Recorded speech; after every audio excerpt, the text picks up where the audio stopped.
Hey guys, welcome back. BDCKR here. We're back with Season 6, Episode 45 of our weekly P&Q&C&A&T videos, which is essentially a very long-winded way of saying Q&A, but we can go through each letter here because we don't always. P stands for podcast, which is because this exists in both video format, but also as a podcast on all the major podcast platforms, including RSS feed, which you can check out if you're currently on the video by looking at the description.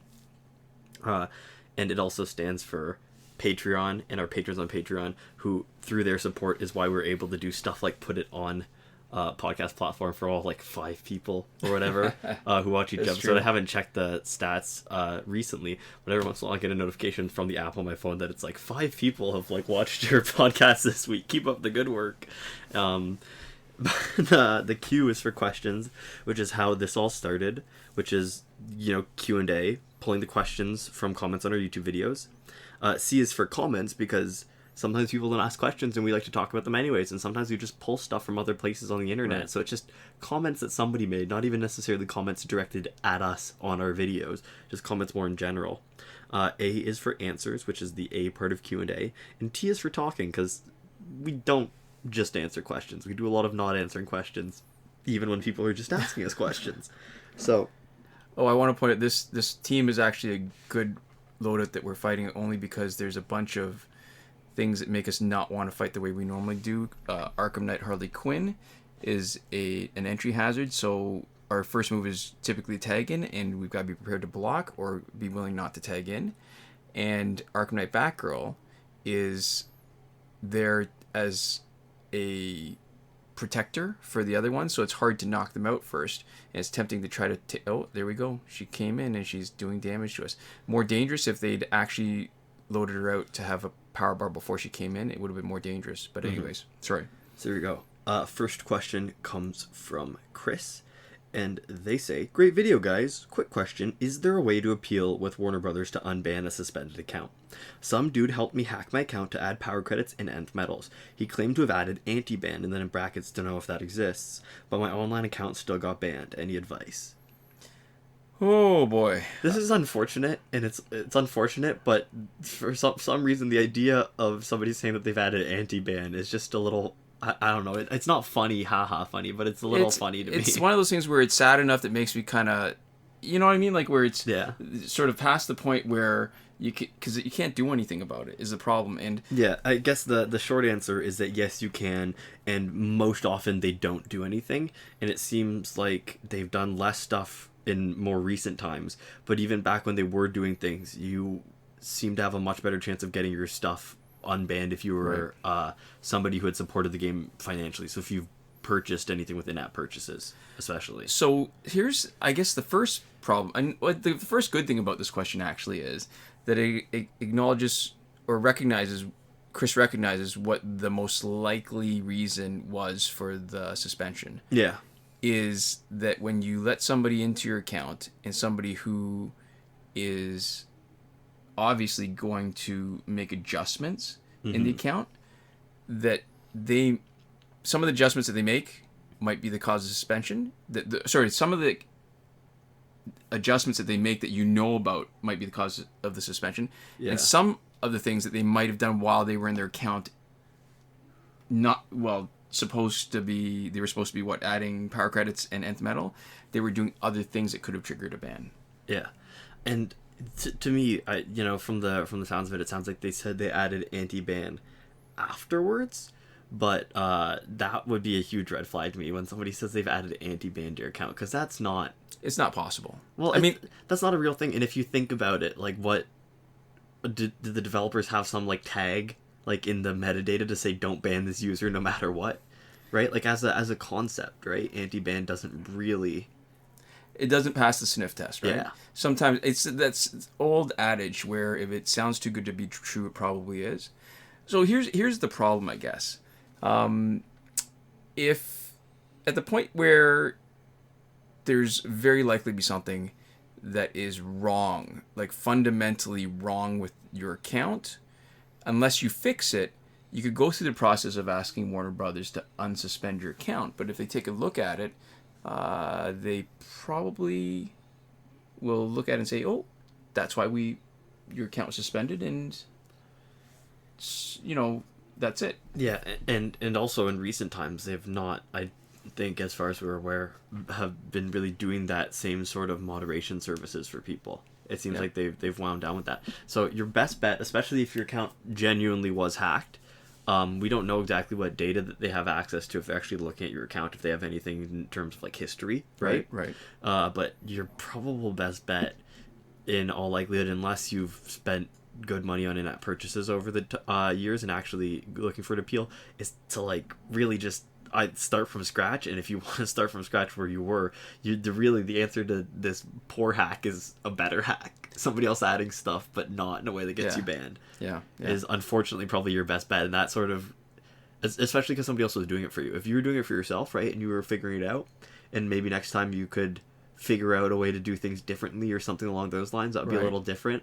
But if you're looking for external sources, right? Yeah, because there's nothing really to learn from it. Yeah, well, besides being careful, but that sort of generally applies anyways. Yeah, so I don't know if there's a ton of recourse for this, unfortunately. Yeah, I mean, I want to tell a little story from when we started. Well, and it wasn't really when we started, because we started right when, I believe it was either the Red Sun Deathstroke Challenge or the Regime Raven Challenge. They were one right after each other, and this was early on because iOS got their challenges first. Android didn't get challenges for a while, and we missed a bunch. There's still a few challenges that Android never got, despite all the repeats. I think, like, the early ones. Was Zod ever a challenge? I think Backrow came around. Backrow was one of the earliest ones. And then Aquaman, I think we never got. Like, there's a few. Yeah. Containment Doomsday we never got. Mm-hmm. And maybe even Elseworld Flash. There's a lot of them. So the first sort of major update was when they upgraded or updated the in-store golds. Yeah. And they introduced new golds that you could buy directly in the store. They upgraded the gold pack, and they added a random drop to the... Well, actually, the original random drops were Red Sun. Mm-hmm. Superman, Wonder Woman, and Solomon Grundy, and they added Shazam. Do you remember that? I do, yeah, when he first came out. And when it first came out, so this is the other thing, the lesson to be learned is, a backup is not a backup until you've restored it at least once. Mm-hmm. So we were using Helium, and we were using the airplane glitch to get copies of Shazam. Yeah. And the backup failed us. Mm-hmm. So we deleted our own game data, and we were having trouble restoring it. Yes, like signing back in to restore it. And so we lost everything temporarily. And it was bad enough, and we put in enough time. I mean, little did we know how much more time we would eventually put in. Yeah. But we put in enough time that it felt almost like it was time to stop playing the game. Mm-hmm. And that was, I think, 3, maybe 4 years ago. It was a while ago. So, do you want to know how that story turned out? I almost don't remember, yeah. We got it back. It was just, I don't know what it was. There was just a problem. Helium was being a little bit finicky. And then after a couple more tries, we were able to get our account back. Yeah, that was real close. And so that was part of the motivation, too, to try to be more rigorous with when we did glitch videos, although recently there hasn't been a lot of glitch videos, right? Mm-hmm. Because there just haven't been any sort of new glitches to demonstrate. But that's sort of our story about how what started us on the road of being a lot more careful. Mm-hmm. And measured about how we were approaching demonstrating glitches and why we tend to avoid hacks, especially if it's, I mean, when you have to trust somebody that you probably don't know, mm-hmm. and you're gonna have to trust that they have the power to go into your account and that there's no ill intent, so that they won't intentionally screw it up, but also that they're good enough that they won't unintentionally screw it up. Uh-huh. Which is not always a given. Yeah, and unfortunately the solution to, like we've mentioned before, bad hacker intervention is not Warner Brothers support. It's probably good or better hacker intervention. And that's for the really simple cases. The problem here is that when there's a suspension, I mean, it's one thing to say, if certain situations where, let's say you get a character in a package one of the packs and it disappears every time. Yeah. That's a specific kind of scenario. When you just get your account suspended, excuse me, that covers a lot of different possibilities. And then it becomes a bigger problem for trying to figure out what's wrong. I mean, maybe it's the power credit total, maybe it's nth metal, but if it's not completely out of whack, then it's probably because the hacker did something unusual. And I guess the biggest mark of, the distinction between a script kiddie and a hacker, we should talk about that, right? Yeah. Script kiddie is somebody who uses somebody's program and makes, minor adjustments in, say, a currency, right? Yeah. And that would be the nth metal and... Yeah, from the sounds power of it, credits. it could even be something like, I know some software works with, like, bypassing in-app purchases. So if it's possible that they were just doing, basically fake in-app purchases and only were able to give you the stuff that you'd get, like, via in-app purchases. Right. So, that's a good point. A hacker is more likely to be able to offer you other things. Yeah, like that you modifying can't buy. game data. Right. So who knows? I mean, if it was just a script kiddie, then it's probably just from... The high value, right? The amount of... Yeah, buying too much at once and getting your currency levels too high versus a hacker who might have gone in and messed up a whole bunch of almost like a limitless possibility of different things that they could have messed up in your account. Yeah. So, I mean, I guess I'd be curious as a follow-up if Chris, if you wanted to talk to us to maybe comment and let us know like how high your credits got, what your nth metal is, and where you are in the game in terms of progress and whether it'd be worth starting over again. There's actually a question later this episode, I think, about that. About what to do starting, when you started over again. When you're starting, yeah. Mm-hmm. So, sorry. The short answer is... we can't help you very much. Yeah, there's not a lot of useful, actionable advice. Mm-hmm. Yeah. So there we go. Our next question comes from Lucrative Duck, and they say, I have a question centered around the regular cards. I find each week I can get around 30 refill cards from completing the challenge character and just playing online, but with the ad slot not clickable for free energy, is there any way to grind refill cards? I mean, they've touched on it a little bit, and I guess the one thing I want to say, and I'll qualify it by acknowledging that not everybody can afford to spend money on a mobile game, but buying refills is a really good way to support the devs, but not, like I said, not everybody can afford to, but it's out of all the different things that you can buy, I think it's probably the best value because when you spend money on recharges, you actually just get to play the game more. Yeah, and if you're on Android, you can also always use Google Opinion Rewards and bank up some stuff and get recharge cards that way. Right. But again, that's a sort of non-answer, right? Right. So the answer is that for offline play, if you're willing to do glitches, you can do the time shift, meaning that you don't have to, but we always recommend it. You disconnect from the internet, so you make sure that there's no sort of record on the server of you doing stuff, and you shift the clock far enough ahead to get your recharges, and then everybody gets recharged. You enter the game, you start a fight, you do something to lock in the number of energy bars that you've got. Yeah. And then as soon as you've got that, change your clock back immediately. I can't say this enough. I think a lot of the problems that have happened where people don't get their challenges and stuff is because they're indiscriminately and very carelessly shifting their clocks without fixing it, so that when they connect back to the server, that sort of inconsistency can affect what the server pushes out to your game. Mm-hmm. So there we go. Oh, I also want to point out, don't do it in multiplayer. Oh, yeah.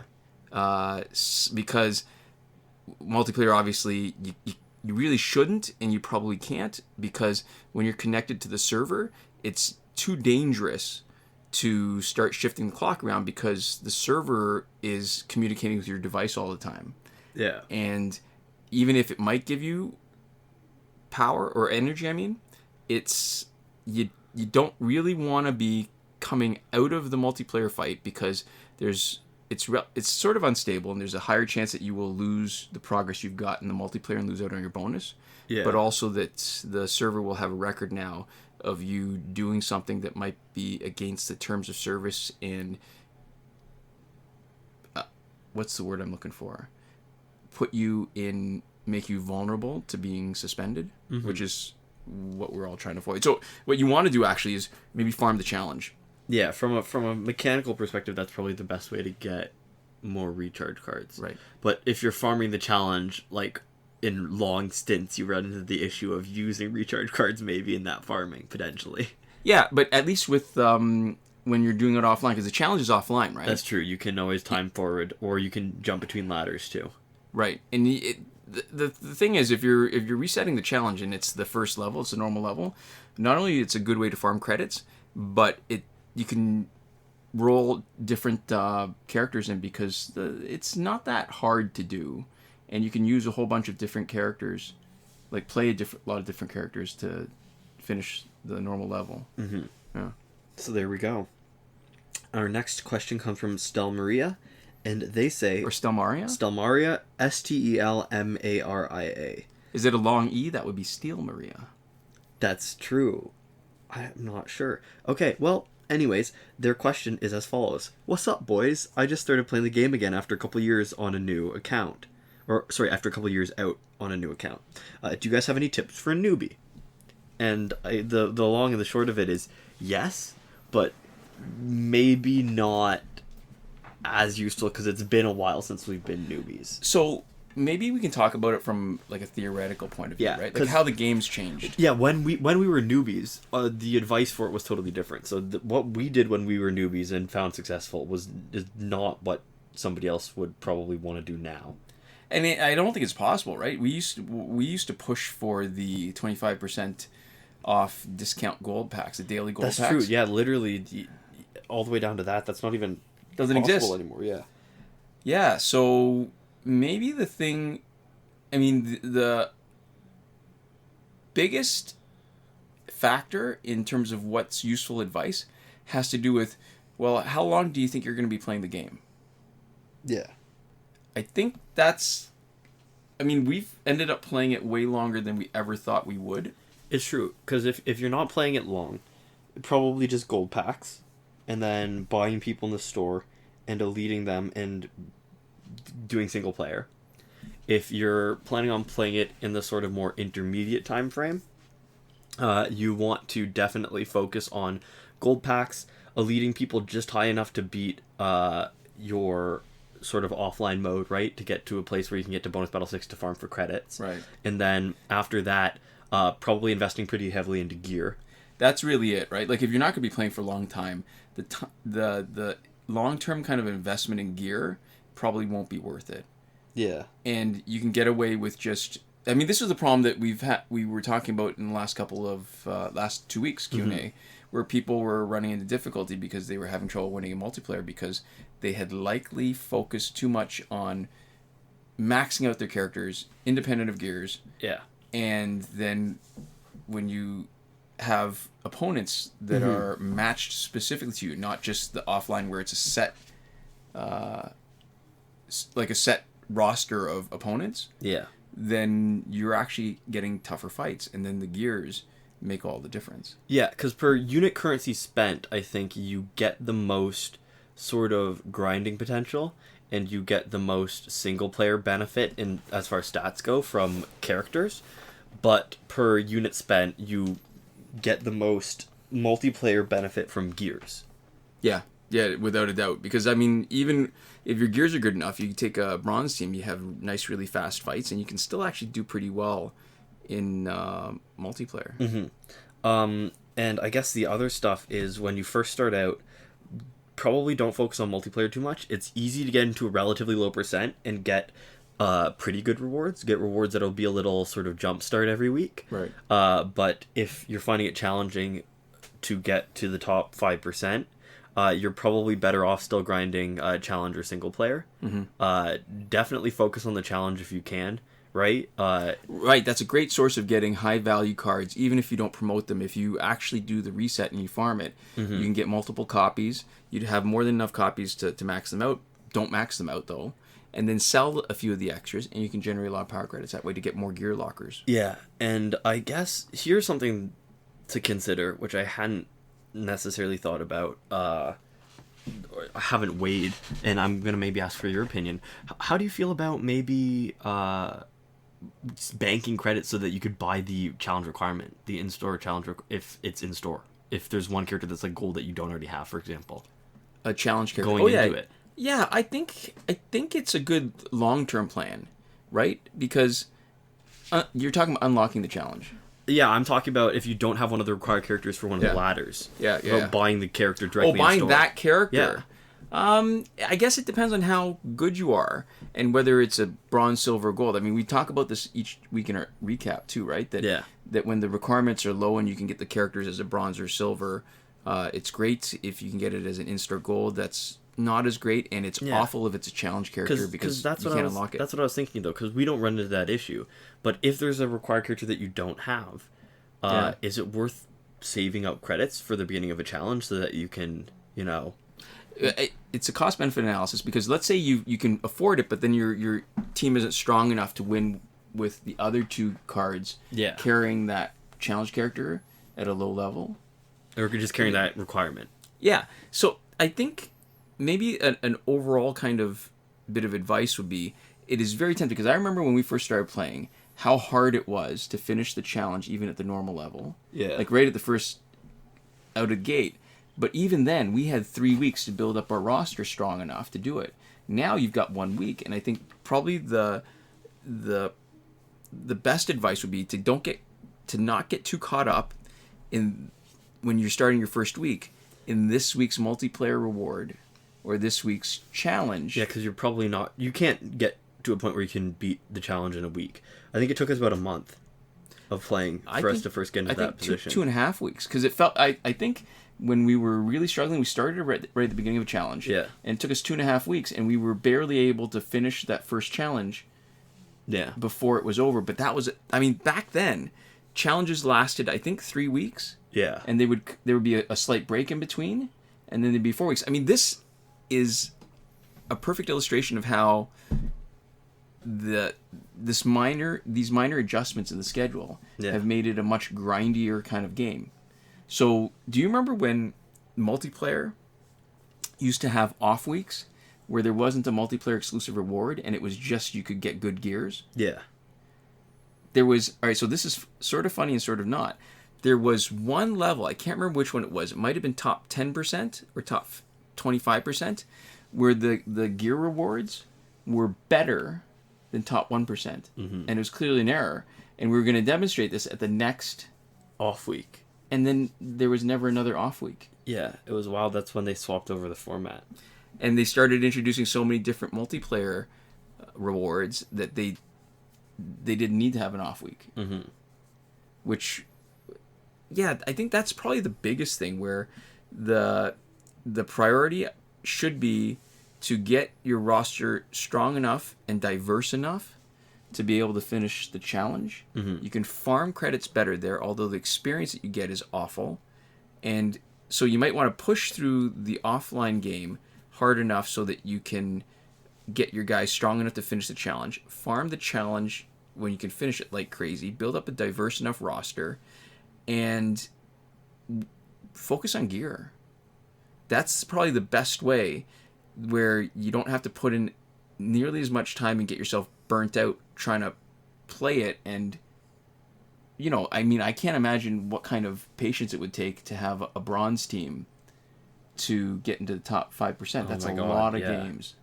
You're just fighting a losing battle because you're doing like twice as many. Or how many does a low bronze team get? It's been so long, I don't even know how much battle points you're getting. Yeah. But whatever fraction of 5,000 you're getting, you're not getting near enough to be able to do it quickly. Yeah.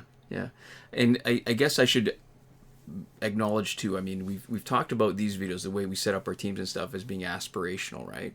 So we don't necessarily want to demonstrate, we've done it before, we don't necessarily want to demonstrate how you can use an off-the-shelf team with really low-level gears or no gears at all, because it's frustrating.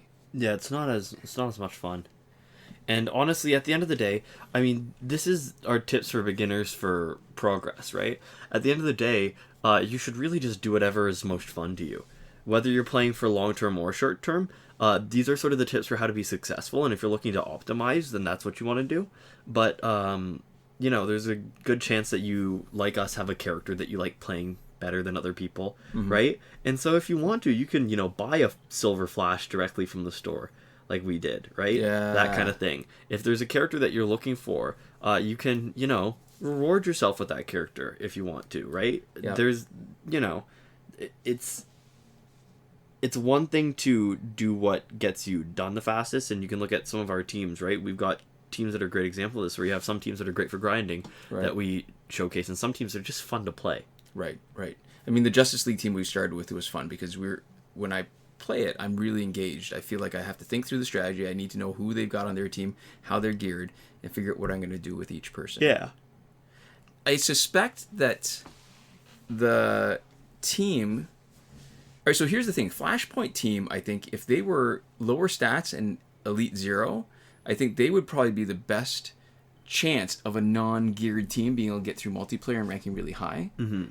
However, because their stats are so high, I suspect they're going to be matched up against Elite 3 and Elite 4 teams.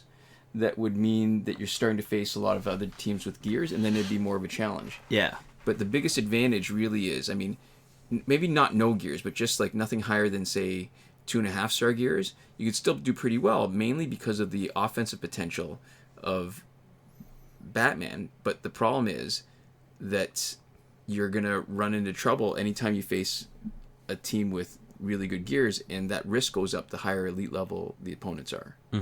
So I think that's, yeah, you know what, that might not be a bad challenge to try to do if we can set up another account and start it up, and after a few more seasons, have them at Elite Zero and play around with them at really like low gear levels, see what they can do. Perhaps. Although we still got two teams content that we want to do, right?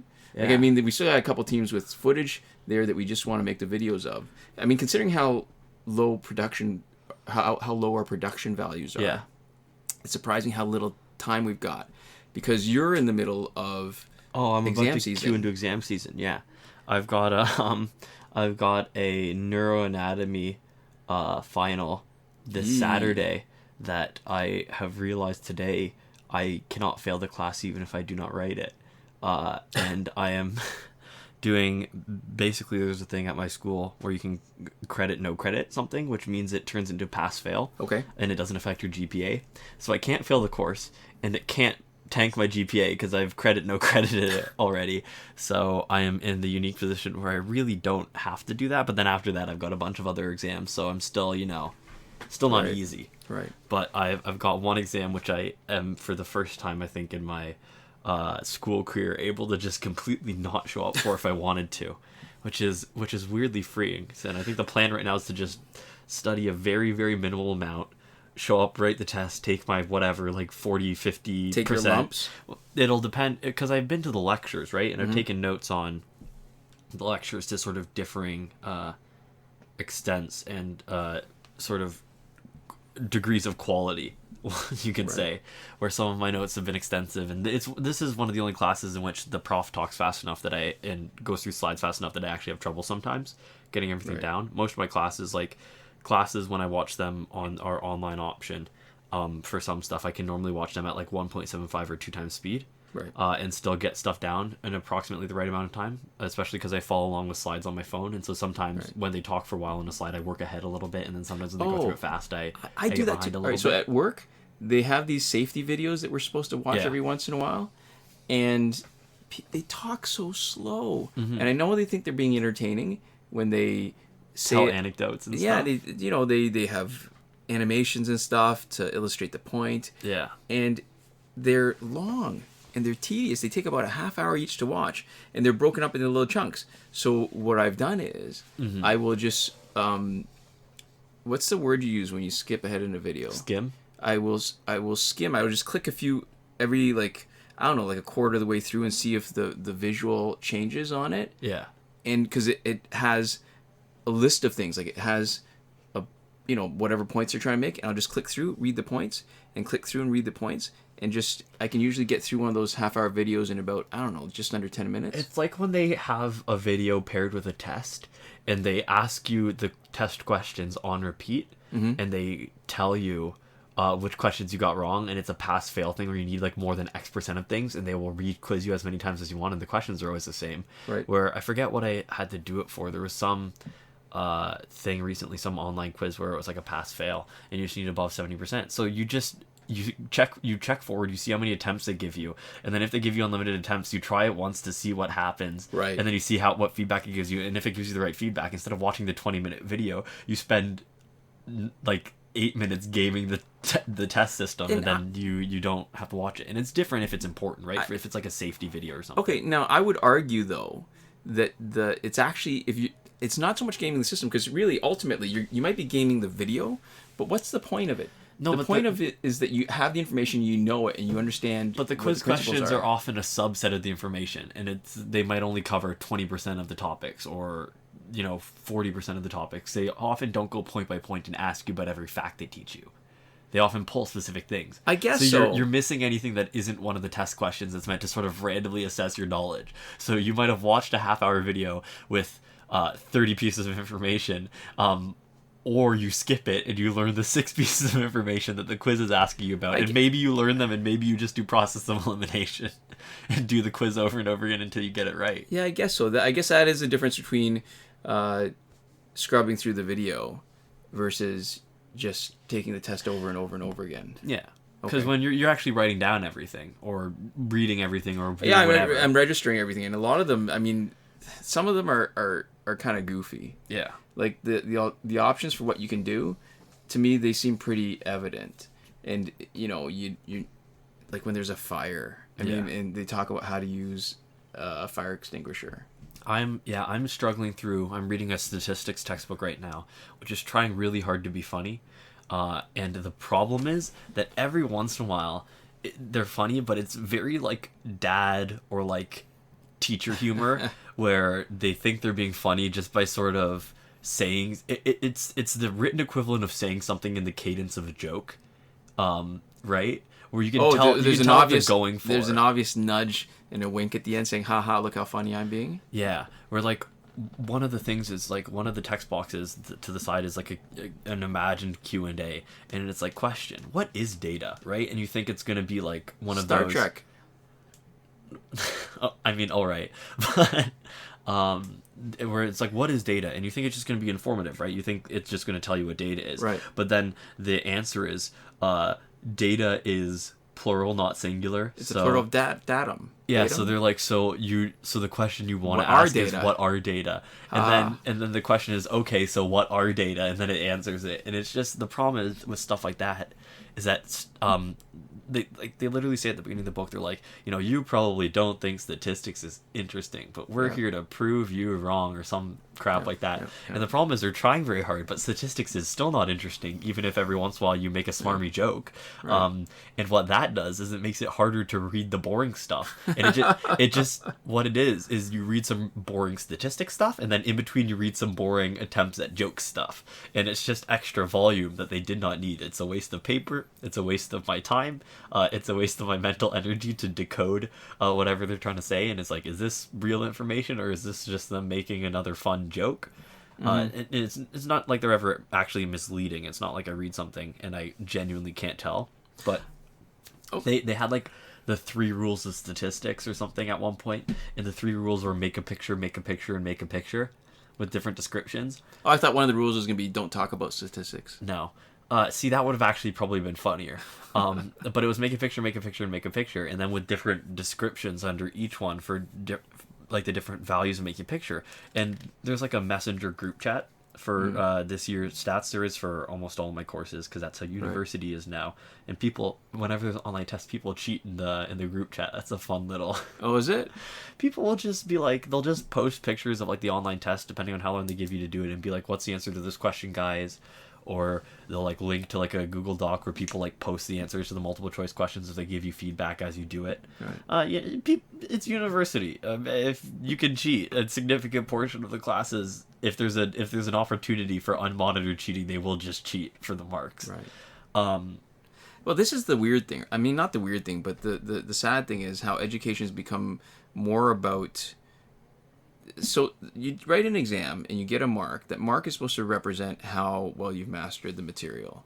And instead of wanting to master the material, people now are willing to cheat and push for the surrogate that's meant to indicate that you've mastered the material. So the marks actually become more important than actually understanding what you're doing. Yeah, it's really weird because, like, I think, I don't know, I get the sense that university was supposed to, at some point or another, be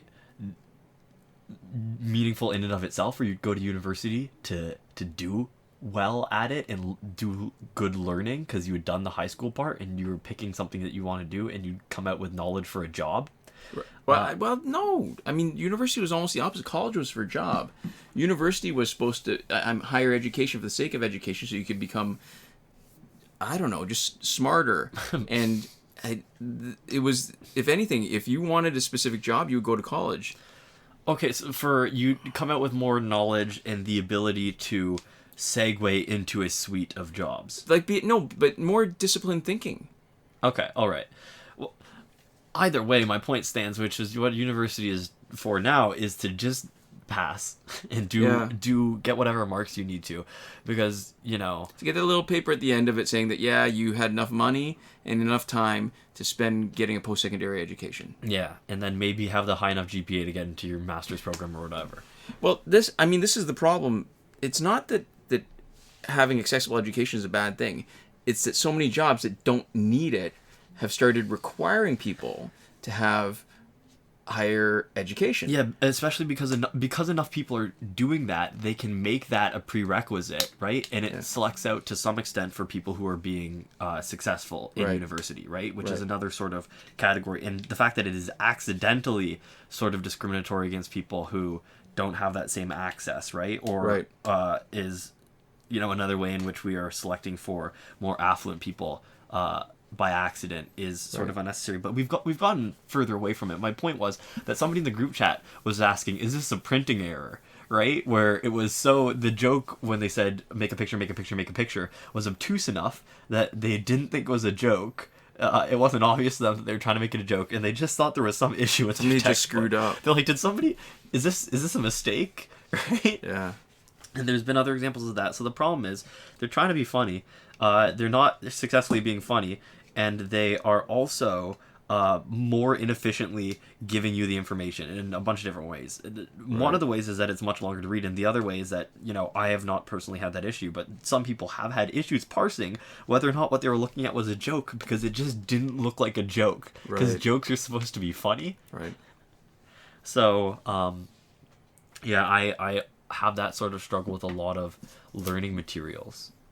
That's the other interesting thing too. I mean, I'm sure schools changed a lot in the decades since I've been, but I remember, besides the textbooks being really expensive, there's some classes that would have these photocopied spiral bound syllabi. Yeah. That was information from the teachers, and that they would make you pay for them, and the idea was supposed to be that there's so many pages, it's not free to photocopy all that stuff, and a big part of the cost was just even printing the materials. Yeah. And are they still doing that kind of thing? They still do have syllabi. I know I've got a friend who's got but it's actually properly bound. It's glue bound.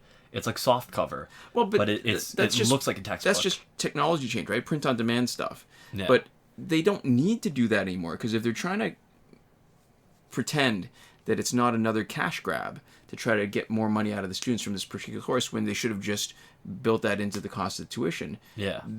That information, unless they're trying to charge for the content and should be accessed online. It could be something electronic. There's no reason it can't be. Yeah, and there's a lot of classes that I've had that do stuff like that. I had an ethics class last year. I think I talked about it on the podcast a little bit.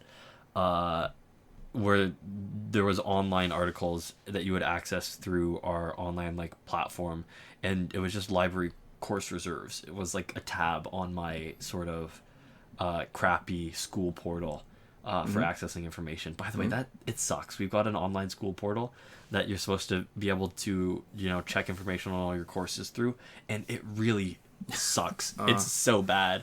It's one of those things where last year I don't know if I've told stories about my awful physics prof on all right. on So just YouTube. from what I remember is that it wasn't that he was a bad guy, but he wasn't committed to teaching the same way because they pulled him from retirement, right? Yeah, and he was also a crappy teacher. He was not a useful teacher.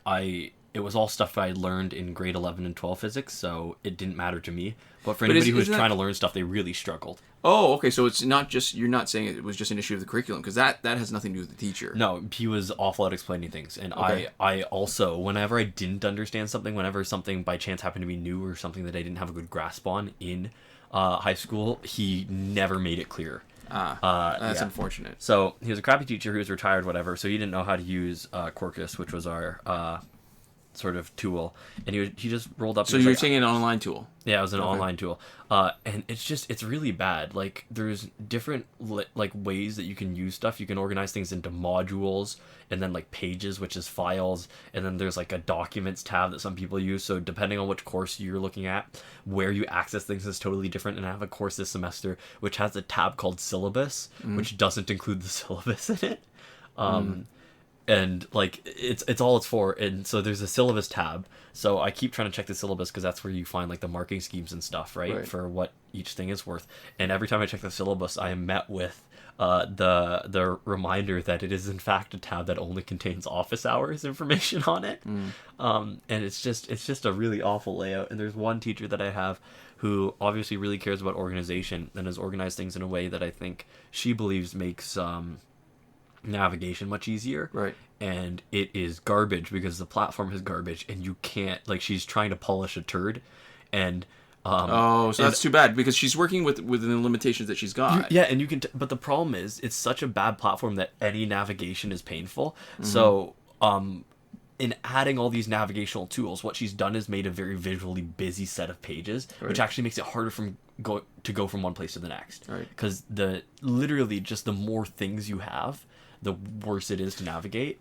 And so it just sucks to go through because she's obviously put a lot of work into organizing things and breaking them up into manageable bite-sized chunks. So she's like, this is unit whatever, and unit whatever is broken down into this, and this. And the professors who literally just post 12 documents that say, these are the lecture slides for each unit, and then that's it, provide a much more positive experience to navigate. So because she's actually no putting, fault of her own. Yeah, she's putting in the effort. She's clearly motivated, and it's the limitations of the system that she's working in that is sort of undermining what she's trying to do. Yeah. So, all right, so I mean, this is the last fight. We don't have a lot of time. Maybe something. I'd like to end it on a little bit more positive. Why don't you tell me something about your classes or your teachers that have been good that you've really appreciated? I have an absolutely incredible cognitive neuroscience teacher this semester.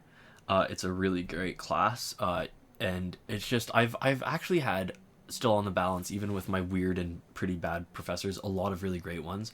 And it's my cognitive neuroscience professor is one of the most exemplary profs that I've had, but it's just really hammered home how much the professor matters a lot more than the specific course you're taking, right? Where he just makes every class interesting. He's super engaging, and he manages to make it accessible to everybody. And even people who basically the advice for him was that he's going to bring down your GPA because he's really challenging, but he's a great dude, and it's worth taking his course if you can take the hit to your GPA, which is not a sentiment that I've heard expressed about almost anybody else. He's one of the only people where they say it's going to suck when you have to do assessments, but if you can afford it, take his class. All right, very good. So there we go. That's something pretty positive. And right here at the end, we'd like to give a huge thank you to everybody who supported us on Patreon as we roll out the last few seconds of our footage. So a huge thank you to Console Peasant, who is supporting us at the highest tier, Last Word. Shawn, Farrell, Daniel Simonson, Aaron Mall, and Michael DeVries, who support us on the credited level, and Eddie G and Chris Wolf at the gratitude tier. Thank you so much for your support, and thanks so much to all of you for watching or listening. We'll see you next time. Komoda.